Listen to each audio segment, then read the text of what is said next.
Buenas tardes a todos. Muchas gracias por interesarse en mi historia.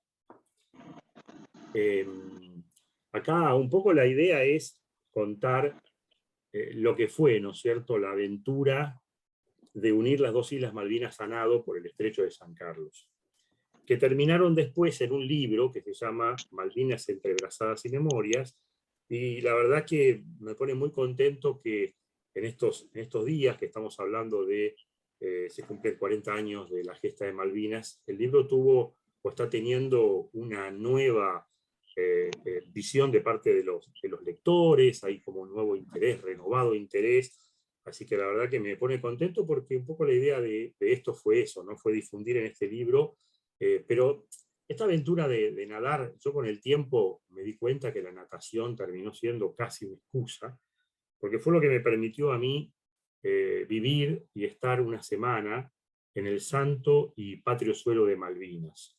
Y fue algo decididamente extraordinario.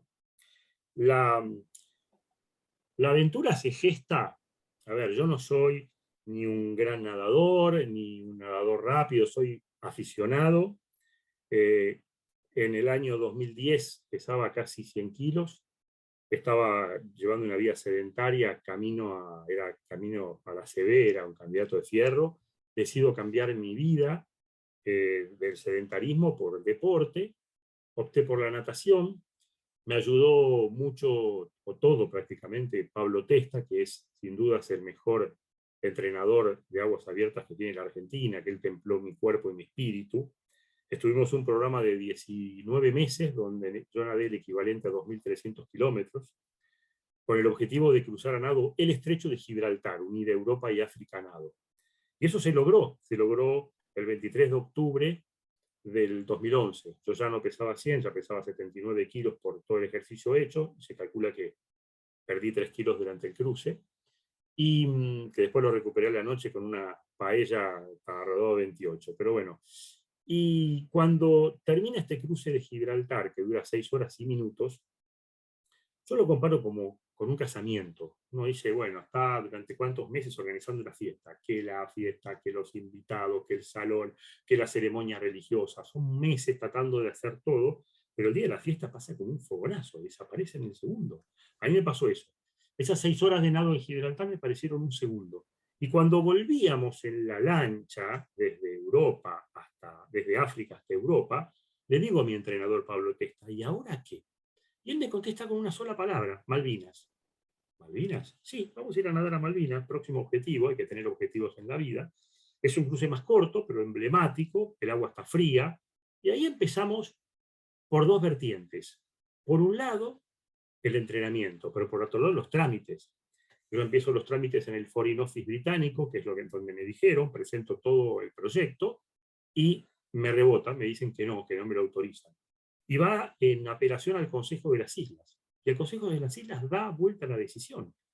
Y venía empatada, y el que toma la decisión de aprobar el cruce es una consejera, una mujer consejera de las islas, que después me confiesa que lo hizo porque ella de joven había estudiado en la Universidad de Córdoba y tenía la memoria de esa estudiantina y los amigos que se había hecho en Córdoba, y que era muy simpática a la Argentina, y por eso lo aprueba.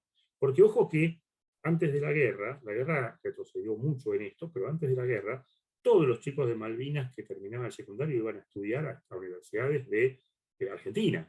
Tenían un problema de salud, se iban a atender a un hospital en Comodoro Rivadavia. Argentina había mandado también médicos a las islas, maestras para estudiar español. Entonces, bueno, ahí me dan la posibilidad me aprueban el cruce, pero con condiciones. Primera condición, por supuesto, bueno, hubo que mandar certificados de salud, hubo que mandar otros cruces hechos, y el tema de la infraestructura, porque me pedían sí o sí un barco de tamaño importante para hacer el soporte de la travesía, pero también un gomón que esté acompañándome con el entrenador a mi lado, porque bueno, son aguas frías y puede pasar cualquier cosa. Y ahí estuvimos como 2 años para encontrar un barco. No había, los barcos de Malvinas no nos querían dar el soporte logístico, y al final apareció un loco lindo, el capitán, el mono Alejandro da Milano, que lamentablemente se lo llevó el COVID el año pasado. Es considerado uno de los nautas más importantes que tiene la Argentina, que se agarró, tenía el barco en Riachuelo, que es al lado de Colonia, en Uruguay, y le pegó directo una pierna directo de Riachuelo a Puerto Argentino. Su barco tenía bandera de Antigua y Barbuda, con lo cual, porque el problema es que con barco con bandera argentina, matriculado en Argentina, no se puede entrar. Y él nos dio el soporte. Entonces, ¿qué hizo él? Él se fue directo a Puerto Argentino, y de Puerto Argentino se fue navegando después. A Puerto Argentino se fue con una sola persona de tripulante, que él lo eligió. Él dice, yo elijo las personas que menos sepan navegar para que me acompañen. Así no me andan diciendo indicaciones, o hace esto, o hace lo otro.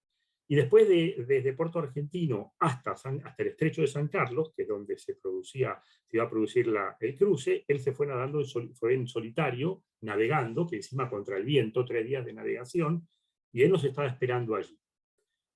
El equipo, ¿cómo se armó el equipo? Fue Pablo Testa, como les digo, mi entrenador, que por supuesto estuvo conmigo, y vinieron 2 ex compañeros míos del Colegio Marín de San Isidro, del primario.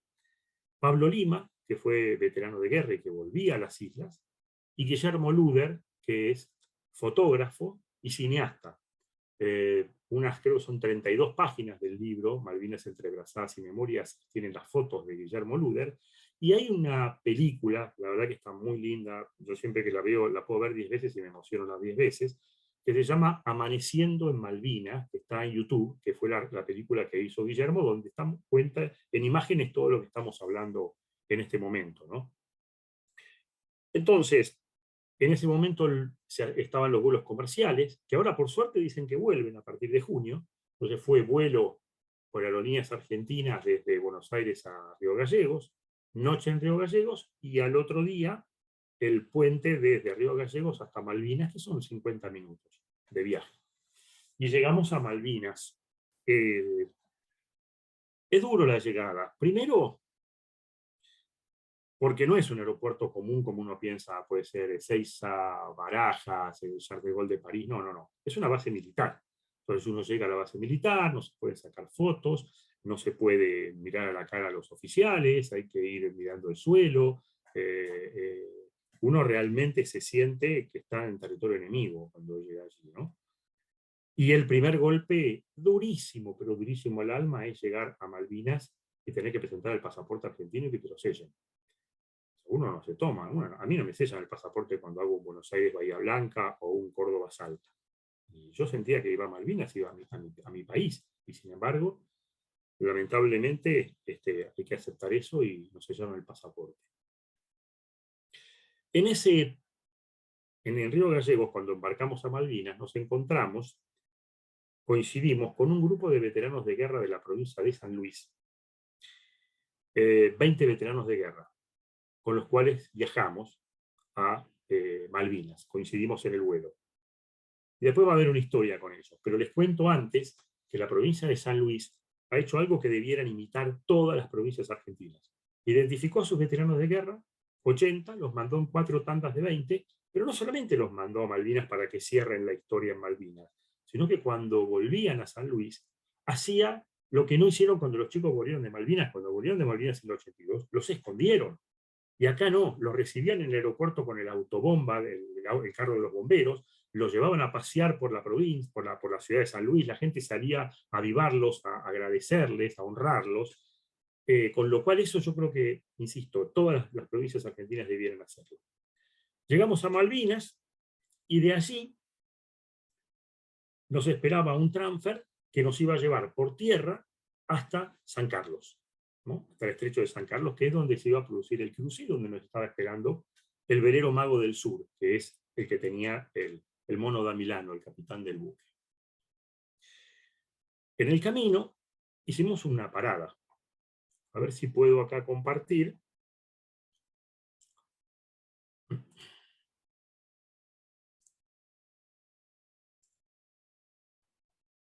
Hicimos una parada aquí, en el cementerio argentino. Les aseguro que se les hiela el alma en este lugar. Ese rosario que están viendo, ese rosario, el Papa Francisco se entera de esta aventura y nos manda un rosario bendecido y nos da una instrucción, y nos dice, yo les pido que este rosario sea colocado en la tumba más despojada que encuentren del cementerio. En ese momento no se había realizado el virtuoso proceso de identificación de cuerpos que se realizó con posterioridad, y prácticamente estaban todas las tumbas. Acá no dice soldado desconocido, dice soldado solo conocido por Dios, que es una frase que me parece mucho más bonita todavía. Entonces ahí fuimos, y ahí colocamos este rosario, en el medio de este campo santo, que como les digo, ven, en el fondo no hay nada, es en el medio de un campo. Cuando abrimos, es un rosario muy sencillo, cuando abrimos le sacamos la tapa al rosario, se siente un aroma, un perfume a rosas que invadió todo el lugar, y realmente fue algo emocionante. Y un par de semanas antes del viaje a Malvinas, mi hija menor, que en ese momento tenía 6 años, mis hijos iban al colegio Cardenal Pironio, que es del Grupo Marín en Nordelta, y había una misa de niños. Se habían puesto una canción que se canta en misa, que habla de hay ángeles volando en este lugar, y yo la había filmado esa canción. Y con los amigos nos sentamos ahí, nos arrodillamos al lado de la cruz, y puse esa música, y la verdad que era eso, ¿no? Uno veía que había ángeles que estaban volando, y eran estos ángeles, ¿no? Y en estas cruces blancas como el alma de estos chicos. Pero de allí se siguió el viaje, y cuando llegamos a San Carlos nos encontramos con el cementerio inglés. Los ingleses, pueblo guerrero sí los hay, tienen una costumbre que es, el soldado que muere en campo de batalla no lo repatrian, directamente lo entierran en el campo de batalla. Y entonces pudimos ver las cruces en el cementerio inglés. Había cartas de los familiares, de los hijos de los soldados que decían, papá, me hubiese gustado conocerte. Y también se te hiela la sangre. ¿Por qué? Porque es el horror de la guerra de los dos bandos. Y eso es tremendo. El 8 de abril del 2000, del 8 de noviembre del 2014, es cuando nosotros llegamos a Malvinas y hacemos esto. Embarcamos en San Carlos, fue durísimo porque había muchísima marejada, y en realidad el capitán casi pierde el barco, porque en un momento empezó a agarrear el ancla, que es cuando empieza no estaba bien mordida con el fondo, y casi se va contra un promontorio. Y logramos embarcar, y al otro día, el día amanece diáfano y con un mar tremendamente tranquilo. A tal punto que el capitán nos dice, vamos, y vamos a posicionarnos en el lugar del cruce, y vamos a hacerlo hoy, porque están dadas las condiciones de hacerlo hoy. Y había que buscar lo que se llama la estoa de marea, quiere decir, para cruzar hay tanta corriente allí, que había que buscar el momento en que el mar deja de bajar y empieza a subir, eso es más o menos 1 hora, 1 hora y media, y ahí hay que tirarse al agua.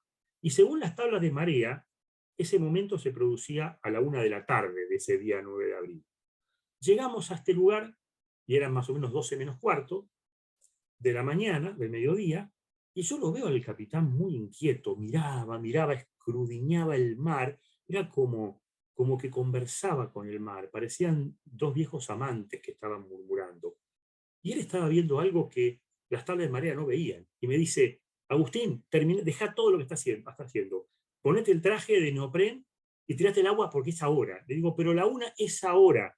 Bueno, si no hubiese sido por este capitán que sabe leer el mar antes que las tablas de marea, yo no hubiese podido cruzar. Porque después se cambia la marea y es imposible, ¿no? Porque uno se queda nadando en el mismo lugar. Entonces, logro, por las aguas frías, ¿no? Estaba a 2 grados de temperatura, yo me pongo un equipo que es un equipo de gorra de neopren,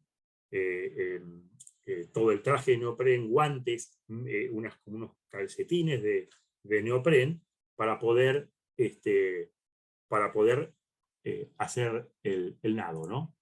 Aquí estoy, ¿no? Allá se ve la costa de Malvinas, y fíjense lo que es el agua. O sea, este lugar es un lugar que en general tiene el agua con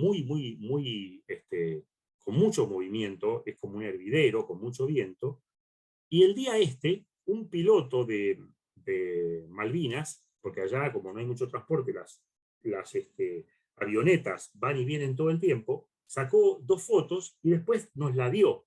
Y nos dijo, en 10 años que hace que yo soy piloto acá, nunca vi un día tan diáfano. Ahora, 2 meses antes de viajar a Malvinas, en un evento empresario, un señor se me acerca y me dice, ¿vos sos el que vas a ir a Malvinas? Sí, le digo yo, nunca lo había visto a este hombre. Y mientras me hablaba, me coloca en el ojal del saco un angelito dorado. Y me dice, llévalo a Malvinas porque te va a dar suerte y te va a ayudar en todo. Cuando yo estoy empacando todo para ir a Malvinas, digo, me estoy olvidando, ¿qué me estoy olvidando? Y era eso, era el angelito. Lo saqué del saco y me lo puse en el neopren, en el puño de neopren. Y ese día, con ese mar transparente, yo entraba el brazo en el agua y el angelito parecía que movía las alas, que me acompañaba y que bendecía la travesía, ¿no? Cuando vuelvo después de Malvinas, me trato de interiorizar de quién era este hombre al cual yo nunca había conocido. Y me entero y me cuentan que a este hombre se le murió su esposa y su hijita chiquita de 4 años en un accidente de autos. Y él veía representado a su hijita en ese angelito, ¿no? Con lo cual, me cuesta un poco, siempre me emociono con esto, pero bueno, pido disculpas. Uno ve el tremendo amor, ¿no? El poder que tiene el tremendo amor de un padre a una hija, y cómo esto también, en mi caso, ¿no? Me dio este escenario favorable para poder hacer el cruce. Otras fotos de ese momento del cruce. Acá está. Esta es muy linda porque ahí estoy con a ver si es esta que estoy, no, esta todavía no, es esta, que a ver si es esta que sigue acá al lado. Sí, estoy acá con no sé si es un delfín, una tonina, acá en Malvinas, ¿no? 2 horas y 7 minutos tardó el cruce. El agua estaba realmente muy fría. Y acá hay un mapa que marca cómo fue el cruce. Esto es Haninfeld, que es como parece un sable corvo. Yo me tiré de acá y fui nadando hasta aquí.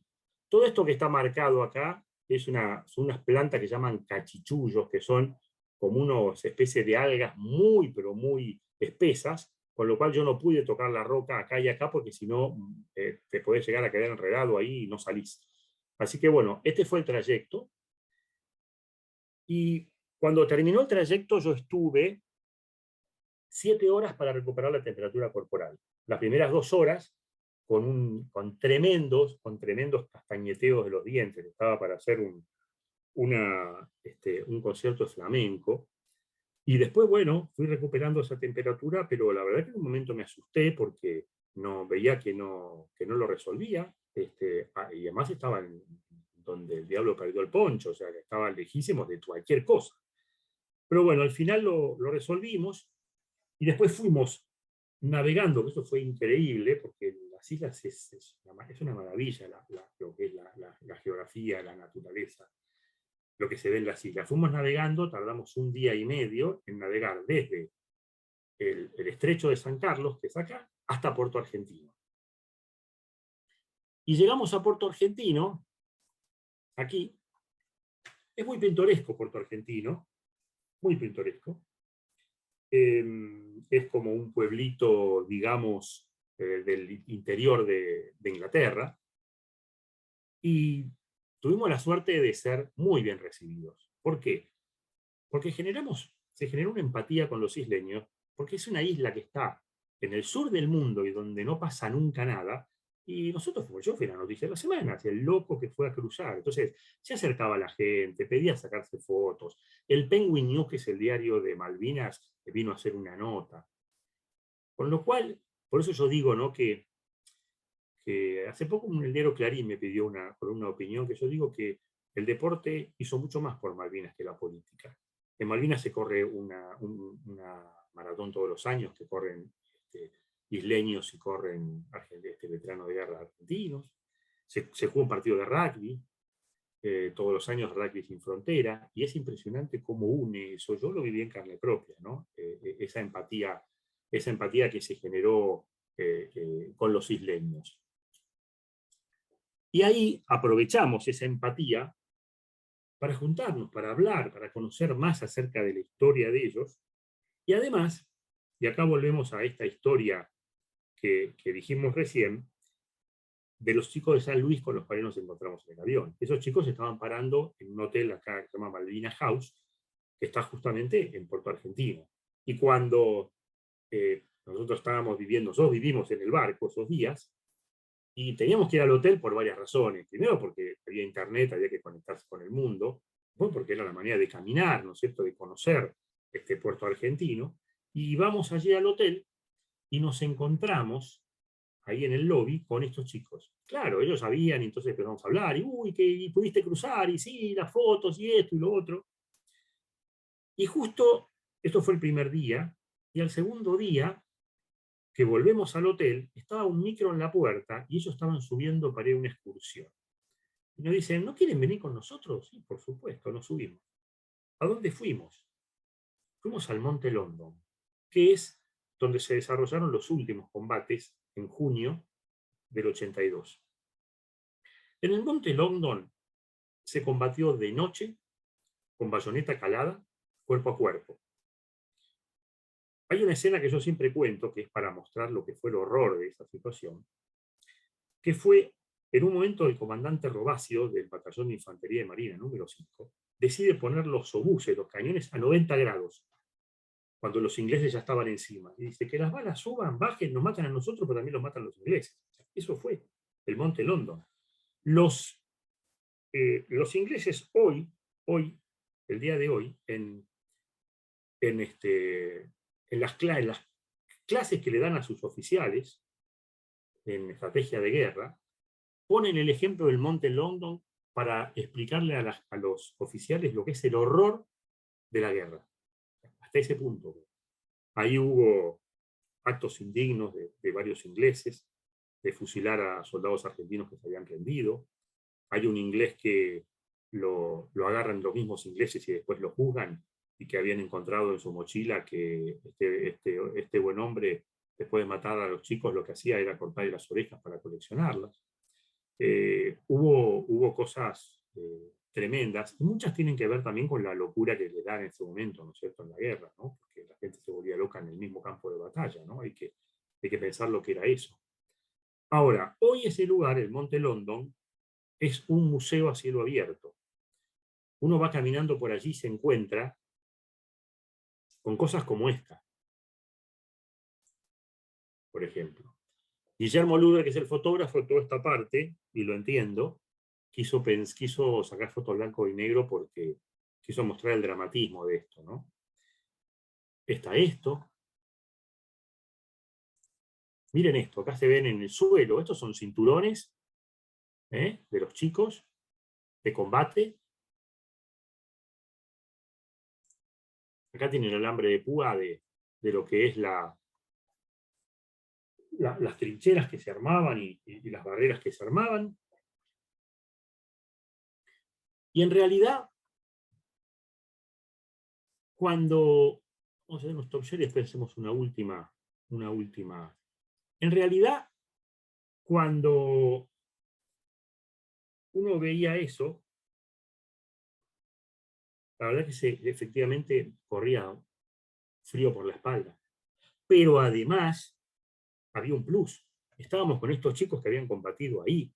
Verlos reconocer sus posiciones de combate, eso es algo que no me voy a olvidar nunca más en mi vida.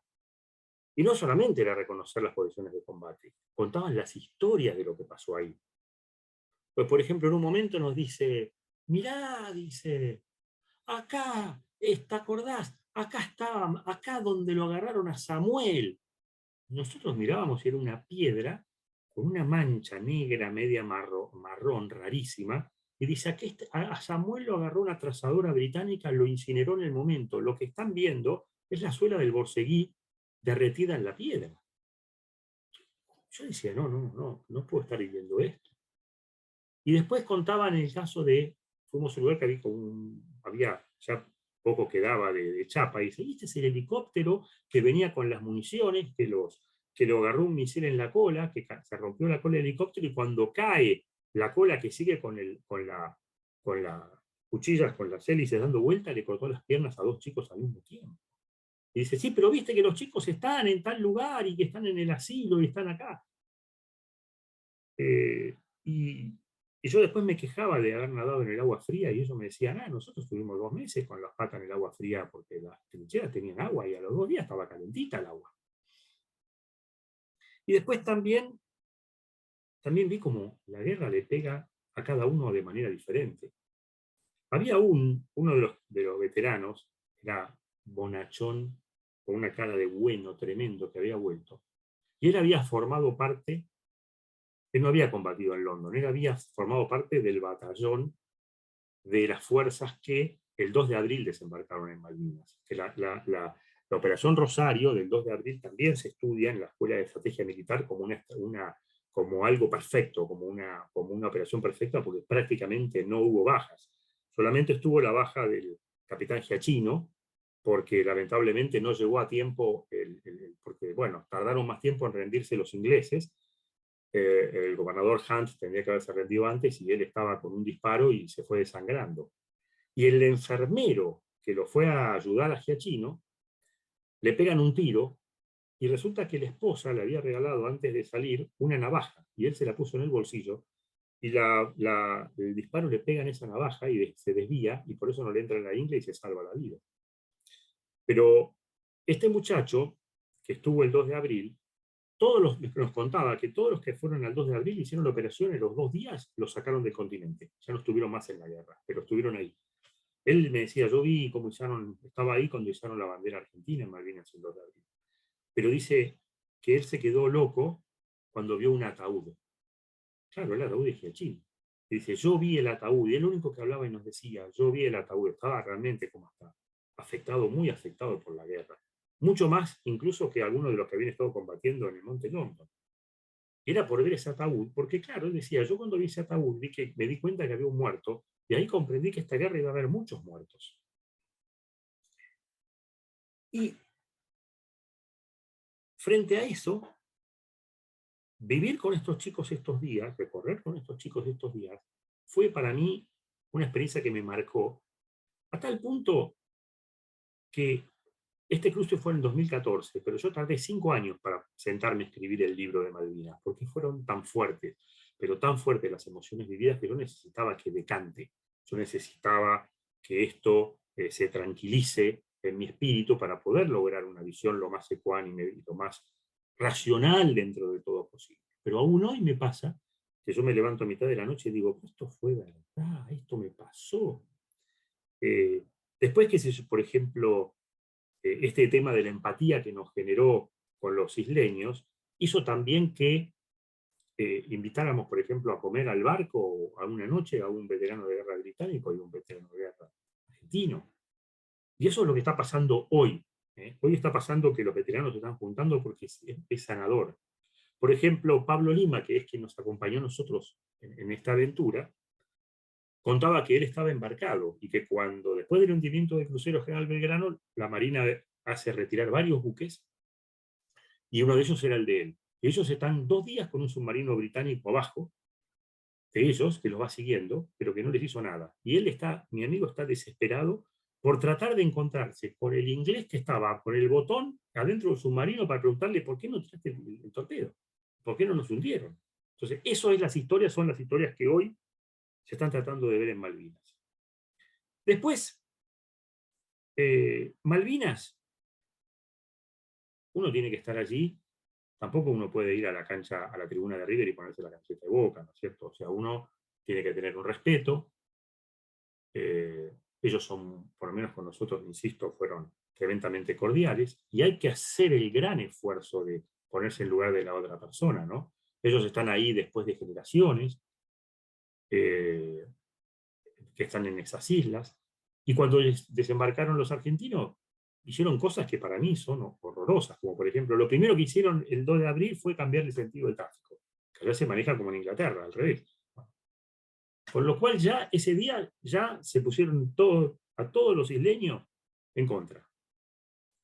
Y hay que entender, ¿no?, esa situación. La principal calle de Malvinas de Puerto Argentino se llama Margaret Thatcher, y hay un monumento enorme a los soldados británicos, y uno dice, en honor a los soldados británicos que nos liberaron del invasor.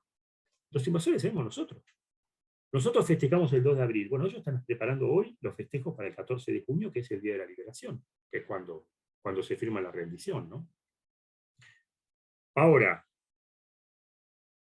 vuelvo a repetir, antes de la guerra, los chicos estudiaban en Argentina, nosotros habíamos mandado 2 médicos, habíamos mandado maestras para enseñar español, YPF estaba poniendo caños de gas para poder calefaccionar, había un barco de transportes navales que todos los meses iba y venía, traía madera, porque en la isla no hay madera, y volvía con ovejas.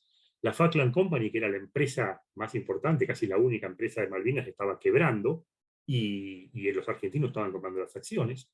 Y la gente de Malvinas eran ciudadanos de segunda, o sea, no tenían prohibido ir a Inglaterra, no podían. La única opción que tenían era una mujer tener la suerte de casarse con un inglés. Y lo que hacían era, le pegaban un manotazo a cualquier marinero que venía inglés en un barco, y el famoso marinero de una mujer en cada puerto, se casaban, aprovechaban de las mujeres y después se iban, ¿no? El alcohol corría mares en ese momento, o sea, la isla estaba en tremenda decadencia, y yo pude acceder, porque mi libro tiene, por un lado, cuento la historia, toda mi historia del nado, de la preparación, del cruce, de lo que sentí en el cruce, pero también lo mecho con historias de la guerra.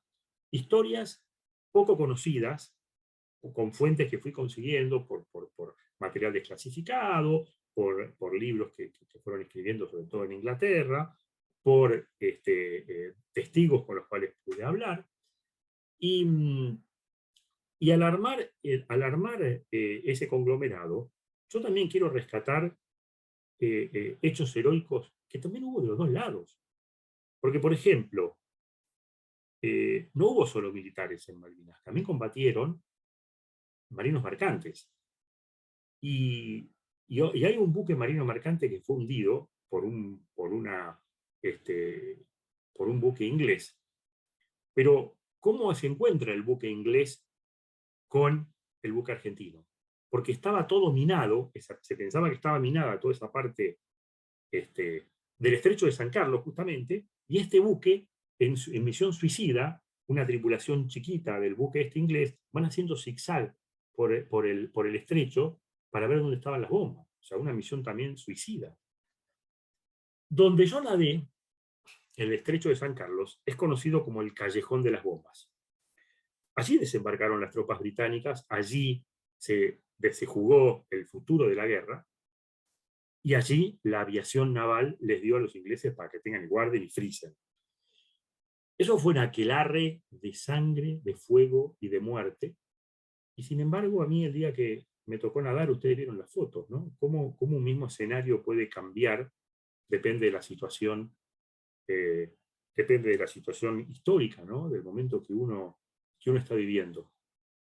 Desembarcan las tropas británicas y justo desembarcan en el lugar donde yo llegué, que es Promontorio Güemes, o Fanny Head en inglés, que es una pared muy grande, muy alta, y desde arriba el teniente Esteves, que tenía 21 años, con 3 conscriptos y un nido de ametralladoras, tiene en vilo durante más de 20 horas a todos los Royal Marines.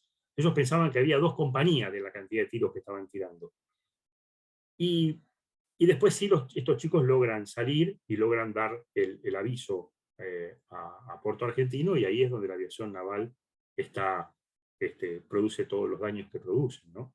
Uno de los buques que hunde la aviación naval es la fragata Ardent, y yo pasé a 5 metros de la boya blanca que está donde está hundida la Ardent, ¿no? Y que también eso pone, porque la Ardent le tiran una bomba, la bomba no explota, y también mandan una misión suicida. Los ingleses desalojan el buque, mandan una misión suicida de 5 personas para desconectar la bomba, y no la pueden desconectar, y esas 5 personas se mueren cuando se estalla y se hunde la fragata. Y cuando los ingleses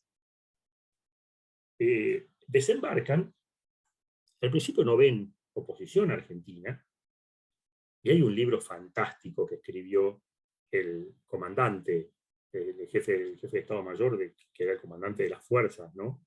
De Moore, que era el comandante de las fuerzas británicas, que se llama no vamos de picnic. ¿Por qué? Porque cuando esta gente, los soldados desembarcaron y no veían, pensaron que esto iba a ser un paseo hasta Puerto Argentino, que iban a ir de fiesta. Y les dijo, ojo que esto no es un picnic, y efectivamente no fue un picnic porque con las pocas posibilidades tecnológicas que tenía la Argentina, con la poca infraestructura, con la diferencia que había entre un país como el nuestro para luchar contra la OTAN, porque la guerra fue contra la OTAN, fue contra Inglaterra, Estados Unidos, fue contra los principales países europeos y una manita de nuestros vecinos chilenos. Fue todo eso, pero así todo fue tremenda la defensa y la garra que le pusieron los argentinos. Y en esa garra hubo, insisto, muchísimos actos heroicos. Entonces son los actos heroicos que yo trato o pretendo mostrar, ¿no? En el libro Malvinas entrebrazadas y memorias. Entonces, visto esto, les digo, y esa es mi impresión, que la natación terminó siendo eso, una excusa. Fueron 2 horas y minutos en el agua, pero fueron esas 2 horas y minutos en el agua, me hicieron acordar mucho también en un momento cuando el frío aguijoneaba el cuerpo, me hicieron acordar, mi entrenador Pablo Testa siempre me dice, cuando tenés mucho frío, pensá en alguien, los que están peor que vos. Y por supuesto pensé en los de Crucero General Belgrano, ¿no? En el Crucero General Belgrano muere la mitad de la mitad de los veteranos de todas las muertes de Malvinas se produce ahí, con el hundimiento del Belgrano. Pero después, otra cantidad similar a las bajas en la guerra de Malvinas se produce en suicidios con posterior a la guerra de los veteranos de guerra. Y entonces, la natación fue eso. Fue el vehículo que posibilitó vivir esa semana de gloria en Malvinas, posibilitó la empatía con los isleños, que nos acercó muchísimo, y yo creo que ese es el camino, el camino es seguir buscando acontecimientos convocantes. A ver, yo veía, ¿cuándo fue? Hace poco, bueno, hace unos meses, que el gobernador de la provincia de Buenos Aires, Axel Kicillof, salió a decir que le vamos a pagar los viajes egresados a los chicos. El gobierno tendría que pagar el viaje de egresados a los chicos para que vayan a Malvinas, egresados. Y los chicos, y las chicas, porque hay más varones que mujeres, se pongan de novias con los chicos de allá, que se conozcan, que se escriban, que se empiecen a hablar, que los chicos Malvinas viajen a Argentina para ver a las novias, las amigas, y que vuelvan. Y así, esa va a ser la única forma que nosotros podemos recuperar las islas. No hay otra manera. No hay otra manera. Porque el tema es que esta gente no quiere ser argentino, pero tampoco quiere ser inglés. Yo estuve en noviembre, crucé en noviembre, el 11 de noviembre era el aniversario del armisticio, y vino una delegación inglesa a hacer un acto, pusieron la bandera de Inglaterra, cuando el avión se fue, pero los muchachos estos se estorbaban entre ellos a los codazos para ver quién llegaba primero a bajar la bandera inglesa porque no la quieren tener. Y encima, dijimos que antes de la guerra ellos eran parias, que no podían ni ir a Inglaterra. Bueno, después de la guerra, Margaret Thatcher les da el Parlamento, les da la ciudadanía británica, con lo cual los pone a ser ciudadanos de primera, y si faltaba la frutilla para el postre, para esta situación, les permiten otorgar permisos de pesca. Hoy esta gente, que son más o menos 3.000 habitantes, entrega por año 400 millones de dólares de permisos de pesca y se lo distribuyen entre ellos. Hoy los habitantes de Malvinas pasaron a ser de mendigos a millonarios, son de los que tienen el producto bruto per cápita más alto del mundo. Hoy mandan a sus hijos a las mejores universidades de Londres, de Sydney, en Australia, y hasta cuando hace mucho frío, en la parte más fría del año, se toman el avión y se van a un hotel 5 estrellas de Londres y se quedan un mes allá, con la mejor vida, porque no les alcanza no pueden gastar la plata. Así que encima ese panorama tenemos. Pero, en realidad, insisto, natación, excusa, vivir esto, y realmente a mí me sirvió para dos cosas. Primero, qué paradoja, ¿no? Yo aprendí el concepto de patria en Malvinas. Es un concepto como muy raro, ¿no? El de patria como muy etéreo, ¿no? ¿Qué es la patria?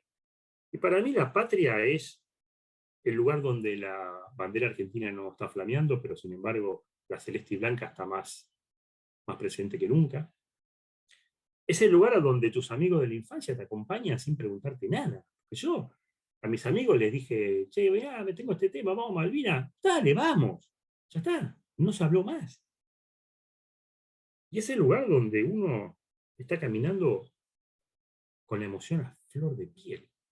Porque estar caminando por Malvinas es vivir emocionado, con lágrimas en los ojos, todo el tiempo.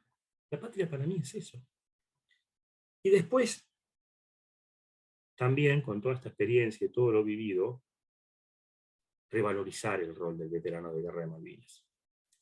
Están los héroes que quedaron las islas, pero yo no sé si los argentinos somos tan conscientes de que nosotros tenemos héroes caminando entre nosotros, que son los que volvieron. Por eso, yo siempre digo que quien tenga la dicha de estar cerca de un veterano de guerra de Malvinas, que lo abrace, pero que lo abrace bien fuerte, porque les aseguro que es lo más cerca que van a estar de abrazar a la patria. Y, a ver, vamos a ver si una última cosita nomás. Estábamos acá.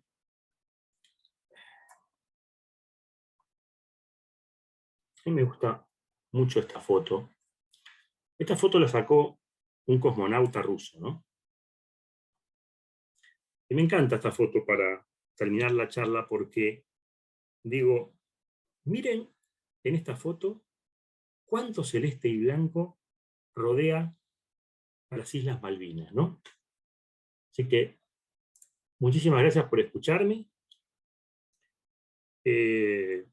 Espero, si tienen la posibilidad de leer el libro, creo que por ahí sea una linda herramienta para poder amar aún más a la gesta de Malvinas y a nuestros héroes. Y bueno, siempre acá a disposición para lo que precisen.